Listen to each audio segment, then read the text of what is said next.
إن الحمد لله نحمده ونستعينه ونستغفره ونصلي ونسلم على رسول الله وعلى آله وصحبه ومن والاه أما بعد.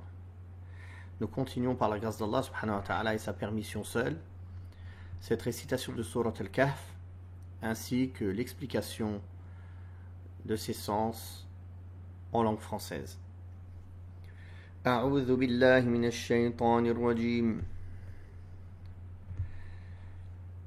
أما السفينة فكانت لمساكين يعملون في البحر فأردت أن أعيبها وكان وراءهم ملك يأخذ كل سفينة غصبا وأما الغلام فكان أبواه مؤمنين فخشينا أن يرهقهما طغيانا وكفرا فأردنا أن يبدلهما ربهما خيرا منه زكاة وأقرب رحما وأما الجدار فكان لغلامين يتيمين في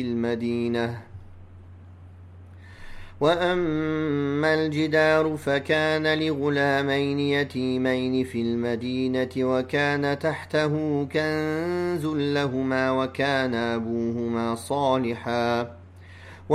أبوهما صالحا فأراد ربك أن يبلغا أشدهما ويستخرجا كنزهما رحمة من ربك وما فعلته عن أمري ذلك تأويل ما لم تسطع عليه صبرا. Donc, nous nous sommes arrêtés hier au verset 78. Et nous avons repris là du verset 79 au verset numéro 82.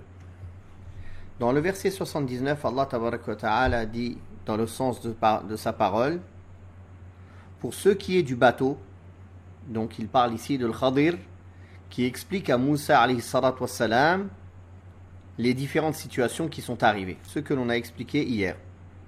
Pour ce qui est du bateau, il appartenait à de pauvres gens qui travaillaient en mer. J'ai voulu l'endommager, car il y avait sur leur route un roi qui saisissait de force tout bateau en bon état. Quant au garçon, ses parents étaient croyants, et nous avons craint qu'il ne les entraîne vers sa rébellion et sa mécréance.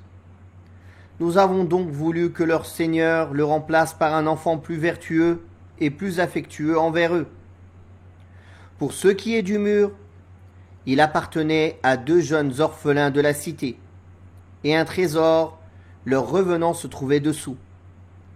Leur père était un homme pieux, et ton Seigneur a voulu qu'ils le déterrent seulement lorsqu'ils auront atteint la force de l'âge.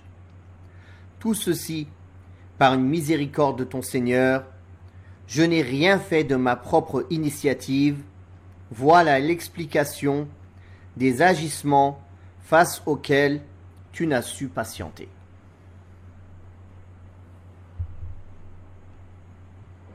Après que le Khadir alayhi salam ait promis à Moussa alayhi salatu wassalam qu'il allait l'éclairer sur la signification des choses sur lesquelles il n'a pas pu patienter, il lui a expliqué, pour ce qui est de la barque dans laquelle j'ai pratiqué une brèche, elle appartenait à deux pauvres gens qui travaillaient en mer, ce qui implique de la compassion et de la bienveillance envers eux.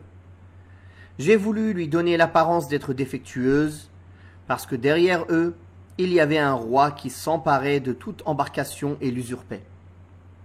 C'est-à-dire, à chaque fois qu'une barque était en bon état passait sur le territoire maritime de ce monarque oppresseur, il s'en emparait et se l'appropriait injustement. Aussi, j'ai voulu la rendre défectueuse en y pratiquant une brèche afin de la soustraire à l'usurpation de ce tyran. Quant au jeune homme que j'ai tué, il avait pour père et mère deux bons croyants. Nous eûmes peur qu'il ne les entraînât dans sa rébellion et son impiété.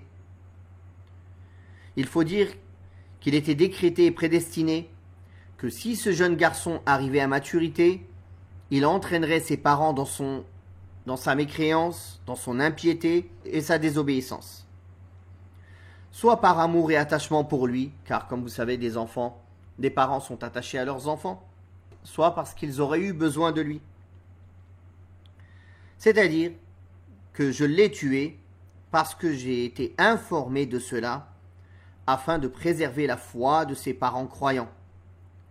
Et quel avantage est plus grand que cet avantage? Préserver la foi. En effet, même si la disparition de ce garçon sera considérée comme un préjudice par ses parents et une coupure de leur postérité, il n'en demeure pas moins qu'Allah leur donnera comme enfant ce qui sera meilleur que lui.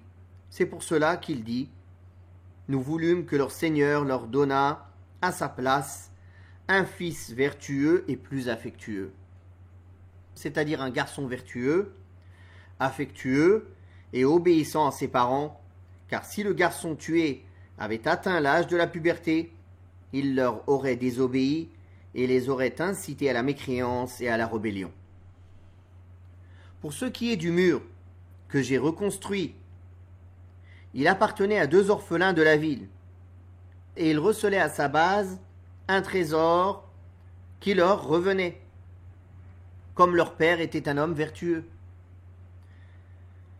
Et cette situation implique la miséricorde et la compassion envers eux, en raison du fait qu'ils étaient petits et orphelins. En outre, Allah tabaraka wa ta'ala les a protégés en raison de la piété de leurs parents. Ton Seigneur, dans sa bonté, a voulu qu'ils ne puissent le déterrer qu'à leur majorité. C'est-à-dire que c'est pour cela que j'ai démoli le mur, puis reconstruit, et je l'ai fait bénévolement, j'ai fait cela par miséricorde pour ses enfants, car Allah tabaraka wa ta'ala me l'a ordonné. C'est une miséricorde de la part d'Allah pour ses enfants. Je n'ai donc rien fait de mon propre chef, c'est-à-dire que ces actes-là ne relèvent pas de ma propre initiative, ni n'émanent de ma volonté, mais ils relèvent de la volonté d'Allah tabaraka wa ta'ala, de sa miséricorde et de son commandement. Voilà toute l'explication que tu n'as pas eu la patience d'attendre. Il y a dans ce récit extraordinaire de Moussa alayhi salatu wassalam avec le Khadir un grand nombre d'avantages et de règles ainsi que des principes dont nous allons mentionner certains.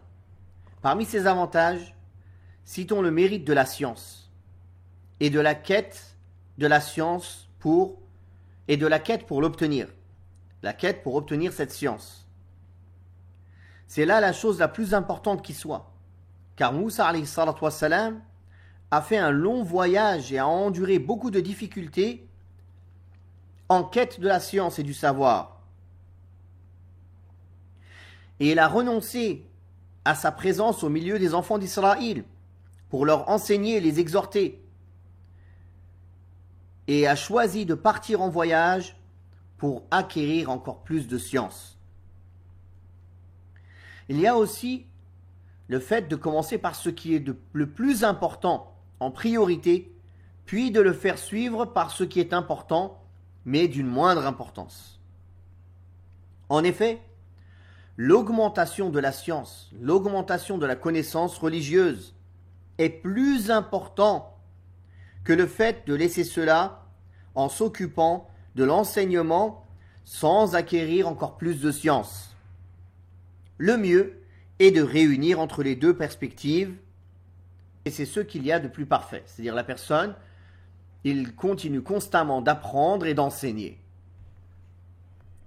Il y a aussi dans ce récit la permission de prendre à son service un domestique, aussi bien dans la vie citadine que dans les voyages, dans le but de subvenir à ses besoins et d'aspirer au repos, comme l'a fait Moussa alayhi salatu wassalam.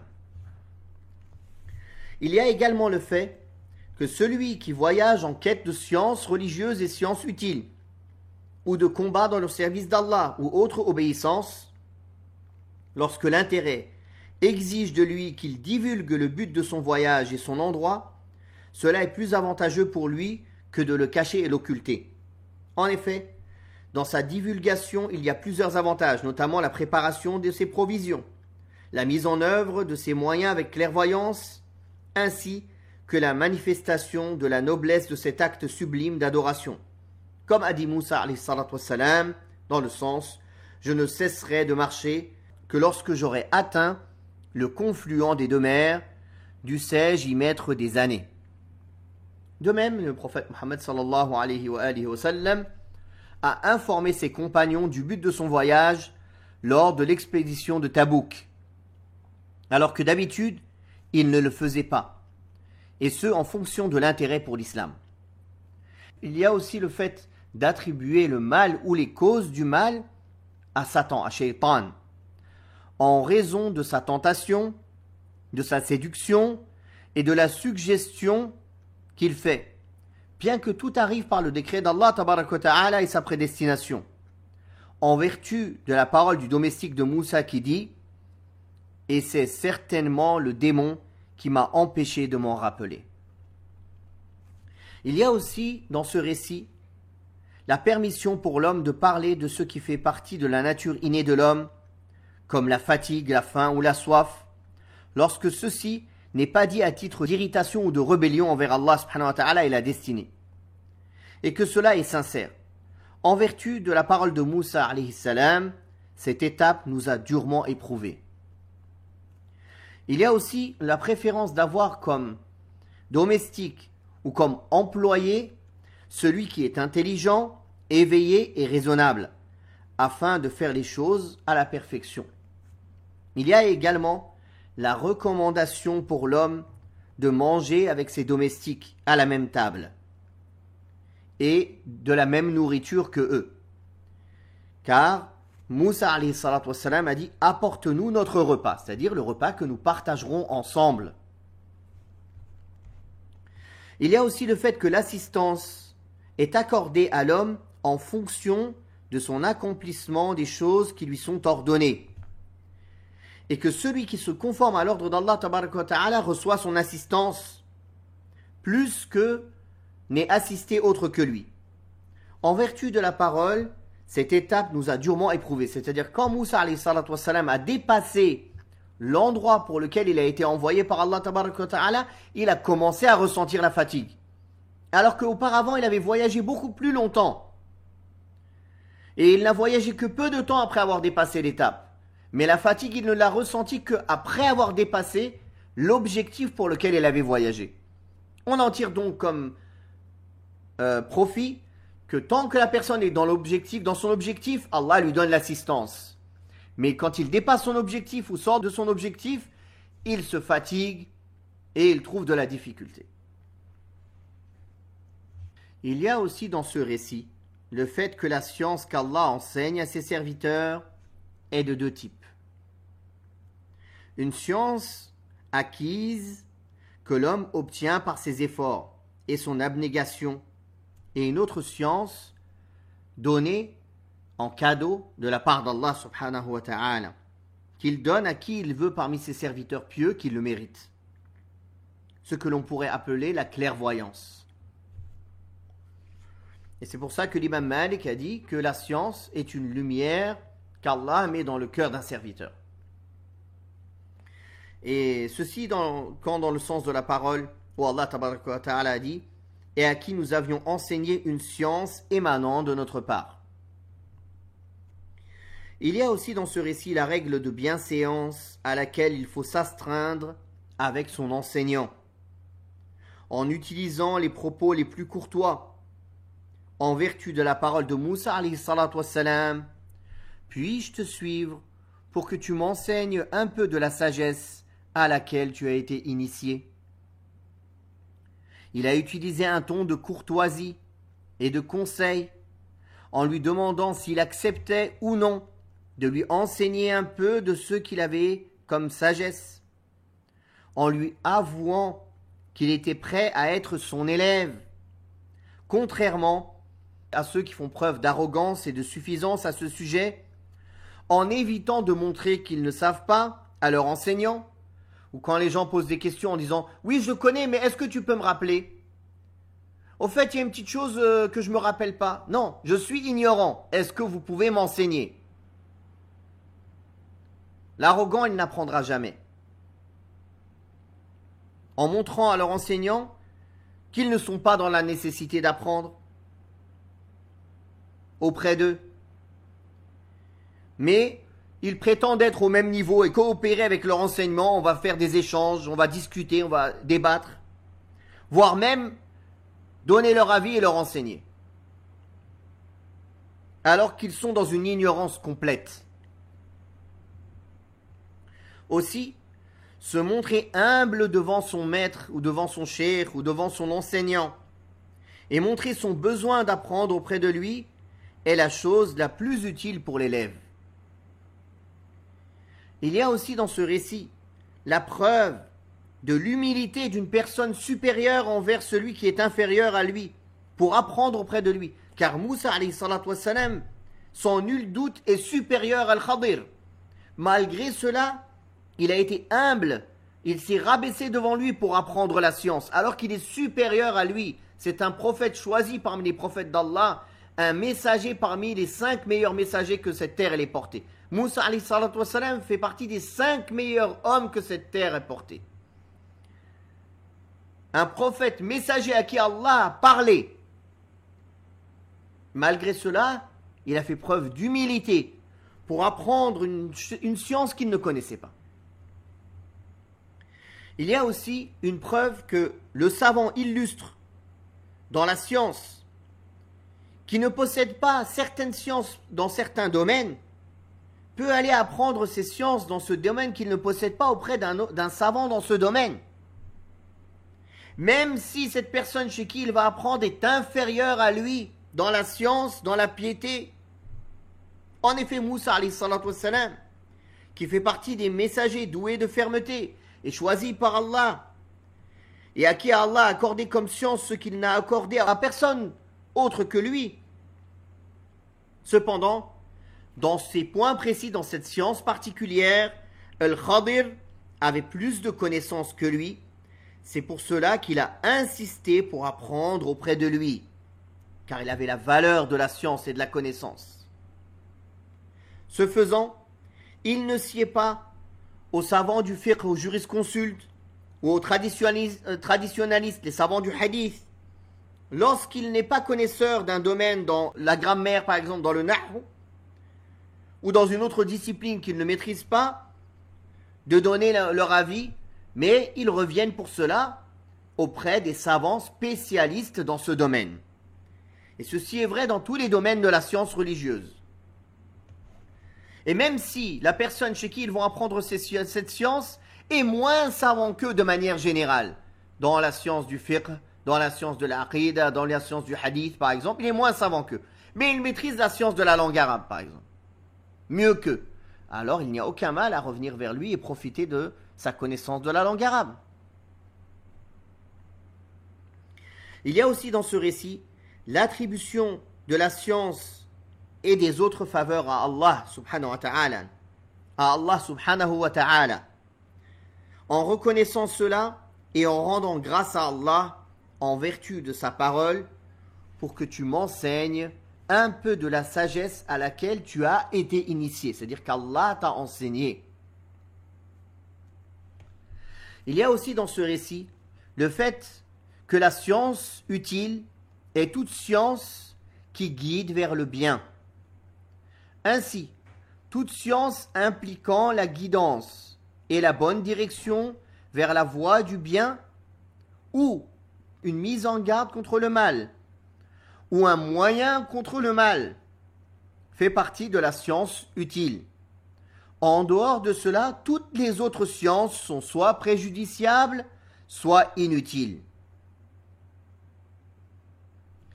Il y a aussi le fait que celui qui n'a pas la force de patienter en compagnie d'un savant et dans la quête de la science, en étant ferme en ce sens, une grande part de la science lui échappera. Celui qui ne patiente pas les difficultés pour pouvoir accéder à une personne de science, ou parfois la dureté d'un professeur, alors il ne profitera de rien.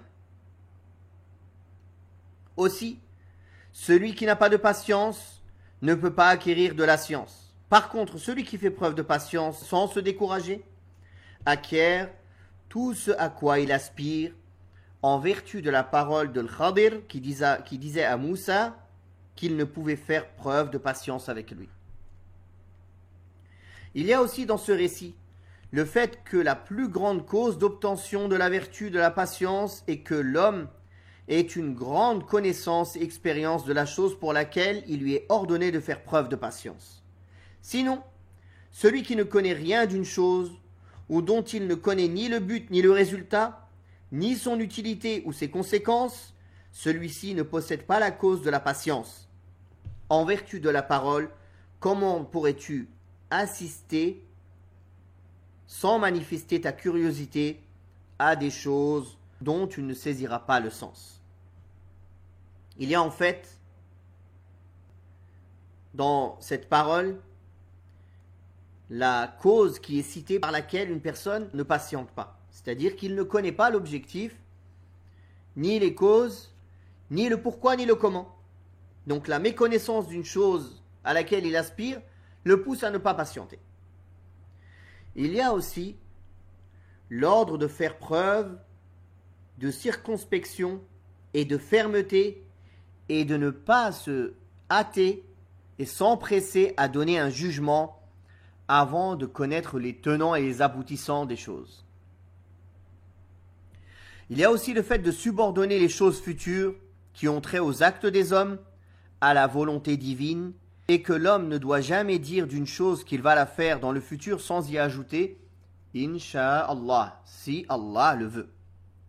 Il y a aussi le fait que la résolution de faire une chose et l'intention ferme de la faire ne veut pas dire qu'on va pouvoir l'accomplir. Comme Moussa alayhi salatu wassalam qui a dit « Tu me trouveras, Inch'Allah, un homme toujours patient ». Donc il avait cette résolution, cette intention ferme de le faire, mais il n'a pas pu l'accomplir. Il y a aussi le fait que lorsque le maître et le cheikh ou l'enseignant voient que l'intérêt exige de dire à l'élève de ne pas poser de questions, qu'il s'abstienne de poser des questions, car il est au début de son enseignement, il a besoin de se taire et d'écouter. Ou bien qu'ils lui interdisent de poser des questions dans des sujets précis, parce qu'il voit qu'il est encore faible dans sa compréhension, ou que ce n'est pas le moment de lui expliquer ces points en détail. Ou bien qu'il voit pour X raisons qu'ils lui interdisent de poser des questions ou de parler de certains sujets, c'est pour l'intérêt de l'élève. C'est pour l'intérêt de l'élève. Et malheureusement, beaucoup d'élèves sont empressés. Ils veulent tout comprendre alors qu'ils n'ont même pas les bases, des bases pour comprendre quoi que ce soit parmi les sujets sur lesquels il y a des divergences, par exemple. Oui, mais pourquoi il diverge sur tel sujet? Oui, mais pourquoi tel il dit c'est la vie? Et pourquoi? Comprends déjà les bases de ta foi, les bases de la pratique d'une manière simplifiée, puis en prenant des cours, en évoluant dans la science, dans la langue arabe, dans les sciences du Coran, dans les sciences du fiqh, dans les sciences de la aqidah, dans les sciences du hadith, en évoluant dans la science religieuse, tes yeux vont s'ouvrir de plus en plus et tu vas comprendre de mieux en mieux. Et il y a des sujets que tu seras apte à comprendre que tu ne pouvais pas comprendre au début de ta demande. Aussi, la sagesse de la personne de science est qu'il n'explique pas trop en détail des sujets qui sont trop compliqués pour le commun des gens. Il se suffit de leur donner la réponse. C'est licite, c'est illicite. Point. S'il cite un verset, un hadith, un dalil avec, c'est bien pour tranquilliser les gens avec la preuve, pour leur donner l'éducation de les attacher toujours à la preuve. Mais il ne rentre pas dans des explications trop détaillées qui dépassent l'entendement et la compréhension de la majorité du commun des musulmans. Il y a aussi dans ce récit la permission de prendre la mer dans des situations où on ne craint pas pour sa sécurité. Il y a aussi dans ce récit le fait que l'homme n'a aucun reproche à se faire lorsqu'il oublie, que ce soit dans des oublis vis-à-vis d'Allah ou vis-à-vis des hommes. Il y a aussi le fait que l'homme doit savoir pardonner aux gens leur comportement et ne pas les charger de ce qu'ils ne peuvent supporter ou qui peut les gêner, car cela est de nature à les dégoûter et à les faire fuir de lui. Bien plus, il doit opter pour ce qui est facile afin de faire passer plus facilement son message.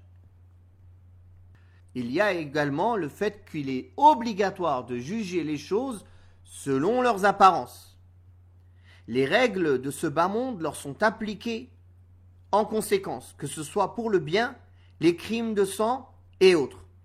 En effet, Moussa alayhi salatu wassalam a contesté le Khadir, le fait d'avoir pratiqué une brèche dans la barque et d'avoir tué le jeune garçon, car ces choses-là sont blâmables.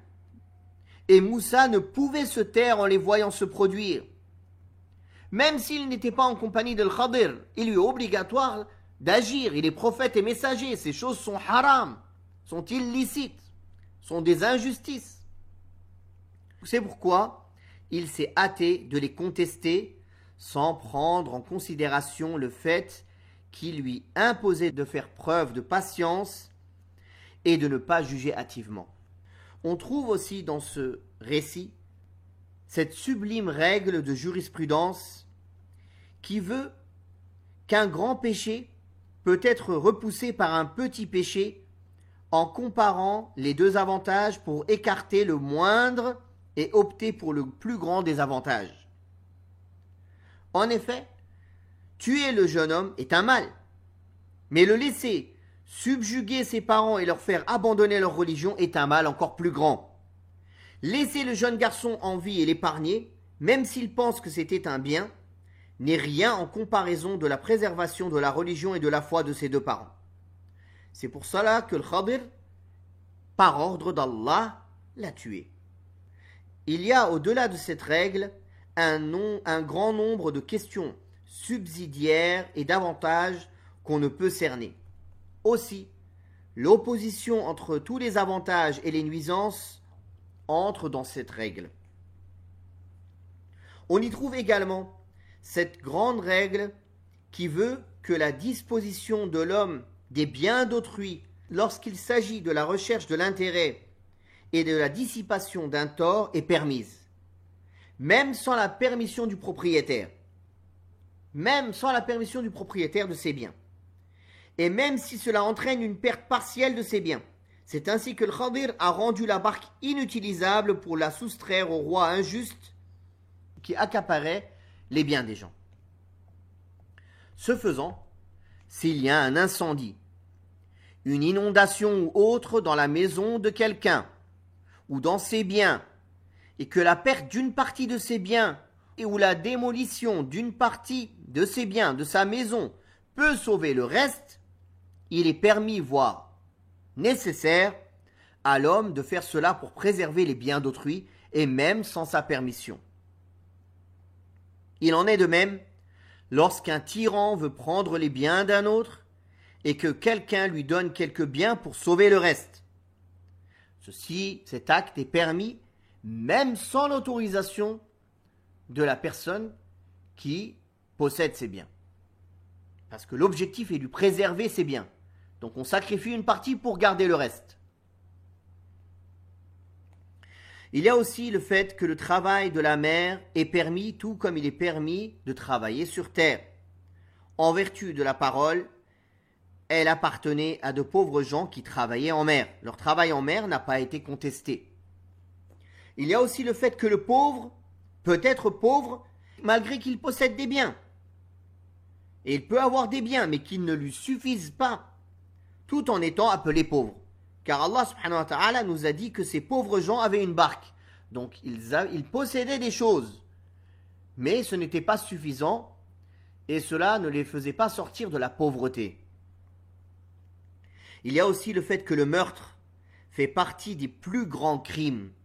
En raison de sa parole concernant la mise à mort du jeune garçon, ne viens-tu pas de commettre une chose abominable, affreuse?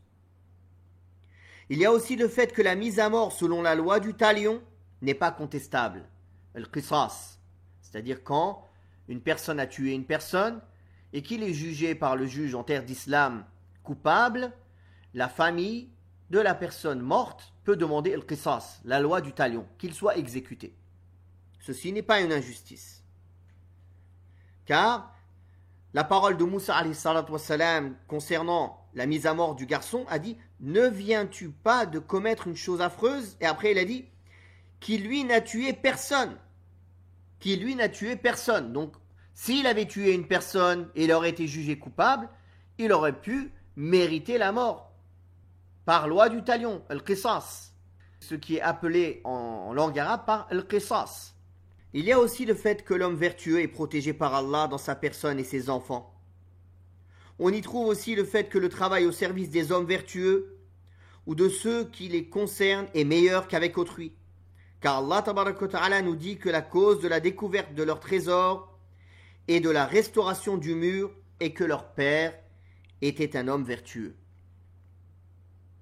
Il y a aussi le fait d'utiliser la politesse avec Allah dans ses paroles et dans ses expressions. En effet, Al-Khadir alayhi salam a attribué la pratique de la brèche à sa propre personne en disant « J'ai voulu lui donner l'apparence d'être défectueuse ». Quant au bien, il l'a attribué à Allah en disant « Ton Seigneur, dans sa bonté, a voulu qu'ils ne puissent le déterrer qu'à leur majorité. » C'est ainsi qu'Ibrahim alayhi salatu wassalam a dit dans le sens de sa parole « Lorsque je tombe malade, c'est lui qui me guérit. » De même que les djinns ont dit aussi, ne savons-nous guère si les habitants de la terre sont voués au malheur ou si leur Seigneur veut les mettre sur la voie du bonheur. Tout ceci, bien que tout soit soumis au décret d'Allah et à sa prédestination. Mais c'est une politesse avec Allah subhanahu wa ta'ala de ne pas lui attribuer le mal, mais de ne lui attribuer que le bien.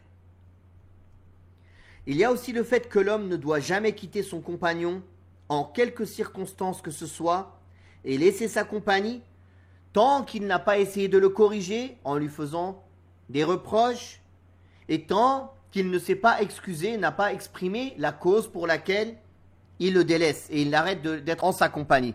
Comme l'a fait Al-Khadir alayhi salam avec Moussa alayhi salam. Il y a également le fait que la conformité de l'homme avec son compagnon dans les choses qui ne sont pas interdites est de nature à perpétuer leur amitié et la renforcer, tout comme le manque d'accord est la cause de la séparation entre eux.